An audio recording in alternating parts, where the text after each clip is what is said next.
பாருங்களேன் மக்களே! ஒருத்தன் 3 பேர் கல்யாணம் பண்ணிக்கிறாங்க. ஏங்க இதெல்லாம் நடைமுறைக்கு சாத்தியமா? இப்ப பண்ணிக்கிட்டாங்க. ஒருத்தன் தான் கல்யாணம் பண்ணிக்கணும். அக்கா, தங்கச்சிங்க ஆசைப்பட்டு கல்யாணம் பண்ண பின்னாடி ஃப்யூச்சர்ல ரொம்ப ஃபீல் பண்ணுவாங்க. நிஜமாலே சொல்றேன். இது இப்ப நல்லாருக்கும். போக போக கசக்குங்க. இப்ப அவங்களுக்கு தெரியாது. அதாவது எந்த பொண்ணுமே வந்து முந்தானையில வந்து பங்கு போட மாட்டாங்க.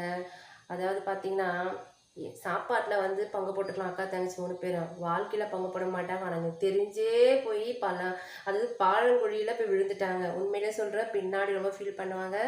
அதுவும் இல்லாம அந்த காலத்துல பார்த்தீங்கன்னா, நெறைய இடத்துல நடந்த விஷயம் தான். மனைவி மனைவி இறந்துட்டாலோ, மனைவியோட தங்கச்சி வந்து கல்யாணம் பண்ணிப்பாங்க. ஒரு குழந்தை வளர்க்கறதுக்கு. அந்த மாரி ஒரு நடந்திருக்கு. இன்னொன்னு வந்து அக்கா இருக்கும்போதே தங்கச்சிய அதான் மனைவி இருக்கும்போதே மனைவியோட தங்கச்சிய வந்து கல்யாணம் பண்ணிக்கிறதும் இருக்கு.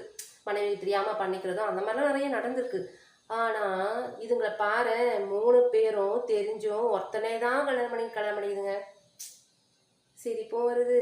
ஒரு பக்கம் பின்னாடி அவங்க லைஃப் எப்படி போகுதுன்னு சிந்திக்கிறேங்க. அதுங்க சிந்திக்குதோ இல்லையோ, நான் யோசனை பண்றேன் பாருங்களா! கடவுளே!